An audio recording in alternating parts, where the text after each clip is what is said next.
So, in the Ma style, the five theories are actually one big theory. They're referred to as the theory of controlling the flow of motion. That's the English I was given. The theory is broken into five parts, and they're like a wheel. This is really important. We didn't talk about this morning when we were texting. The wheel's hub is the theory known as controlling the diameter, okay, which is the one where Danny pointed it out as taking somebody's balance. You're stealing somebody's balance. The moment you touch them, they have to be in control of their body. That's the idea. That one's the hub. So that the other four surround the hub, okay, and then it sort of ties them all together because you're always trying to control the opponent's movements. It's the whole idea here.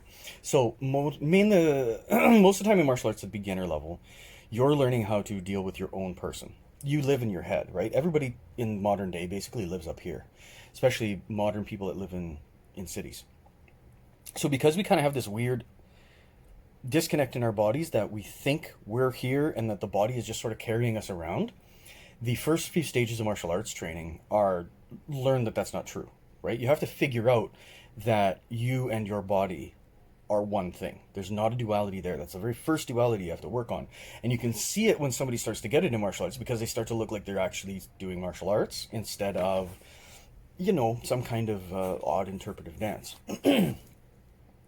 Some of them are very odd. Okay, so the theories, once you start to try to integrate into your body, the first few theories in the Moss style have to do with just bringing you out into the world around you when you're fighting. So, for instance, the Beesting Theory. The Beesting Theory is taught as one bee sting will hurt, but 1,000 will kill you. So, getting tired with my arm holding you up there. So, 1,000 will kill you. You don't have this. The idea of this theory is that you do not have to hit hard. You have to hit often. And if you hit over and over and over, you'll win because you're going to eventually take the opponent's ability to maintain their control of their own body and their strategies and thinking and all of that away. So beasting theory. And I teach that to beginner students when they start sparring, or I'll do it in applications, right? I'll make sure that an application will hit 2 or 3 times or have 2 or 3 opportunities to hit, which is what you teach with another one of the theories, 7 stars. The 7 stars theory is that the 7 different points on either side of your body. So the foot or ankle, knee, hip, shoulder, elbow, wrist or hand, and then obviously the head, right? So the head's the other one. So you've got 7 of these on either side of your body. So there's 14 different strikes. No matter every time you move, there's an opportunity to hit 14 times. Okay, it's a Shingi theory. So in Ma style, it's basically the same idea. It was whatever was closest to the opponent, hit them with it. Doesn't matter if you can generate a ton of power, just slam into them because it's going to take a little bit of their control away from them. So if you keep doing this over and over, obviously what happens is people fall apart. So beasting theory. Once you've got a little bit of integration into the body, so you're no longer living in your head and you actually, this is stance training and forms and all that other stuff. You learn beasting theory to learn how to start to affect people outside of yourself in your martial world. Then slowly over time you start to get to the 5 theories. So motor sending, creating a pattern into the opponent, luring the opponent into a pattern, and then breaking that pattern at your will because you know the pattern's there before they do. This, the only other rule I teach a total beginner about it is don't change on 3. Don't go like punch, punch, kick, because everybody does that. Change up the pattern. And the more complex the pattern, the harder it is for the opponent to recognize that it exists, and then, of course, to adjust. So if you can get to the point where you understand that you can just throw like 3 or 4 kicks and then a punch, or 3 or 4 punches and a kick, then you have to start taking that theory much, much more seriously and start looking at what other kinds of patterns are. Does this opponent always breathe out when he punches? Does this opponent... this gets into natural rhythm motor sending, which is a whole other topic, actually. I shouldn't get into that yet, but... active motor sending is putting an opponent into a pattern that you have designed. That's the best way to put that. So punching and kicking works. If I step right, I throw a kick with my right leg. If I keep doing that every time I step right, they'll think I'm going to kick. That sort of stuff, okay?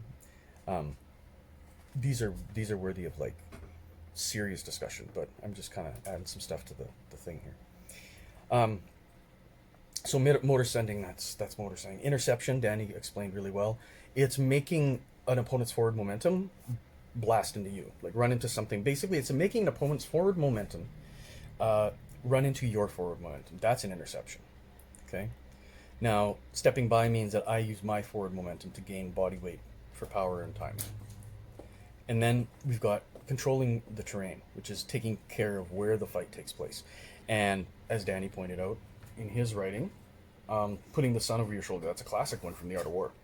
You have to always be using the terrain to your advantage. And since we train in clean, level, brightly lit spaces with no obstacles in them, dojos, we suck at this pretty much as people, right? Because we don't pay much attention. We live in our heads and we live in our phones. So the chances of people noticing that they're being ambushed near a bus stop that has a garbage can and a street light are pretty low, because people are pretty much oblivious, right?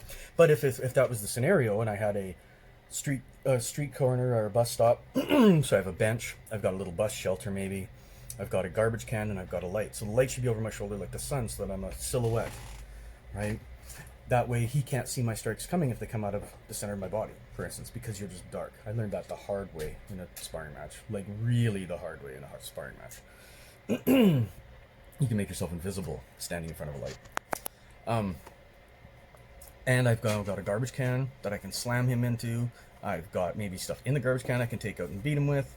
I've got a bench to have a seat on after I've beaten him up, whatever, right? There's lots of things. When I wrote my paper originally, actually for my teacher, about the theories, one of the examples I used was I was in my imaginary stick figure dude was in a fight at a bus stop. So he was losing the fight, trying to use the theories, and at the end of the fight, the bus came, so he just kicked the guy in front of it. So if you get all 5 of them working, so you can motor send, you can create patterns at a distance, or by touch, or by sound, or by sight, or by speed, or whatever, and you are controlling the terrain, which means not only paying attention and using the terrain around you, but forcing them into bad positions. So there's 2 different ways to do that. There's a direct way, which is literally like push hands, like you grab a dude and you throw him into a garbage can. Or a more subtle way might be that I attack in the same bus stop scenario. I attack really quickly with a big flurry, like Wing Chun style, right at the guy's head. People back up. He trips off the curb, breaks his ankle. Bus runs him over. I win. That's controlling the terrain. Then we have to look at interception and stepping by. Those 2 things obviously work really well together to increase force.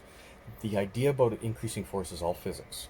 I'm trying to get as much momentum with as much weight going and running into each other. Okay, this isn't internal martial arts in any way, really.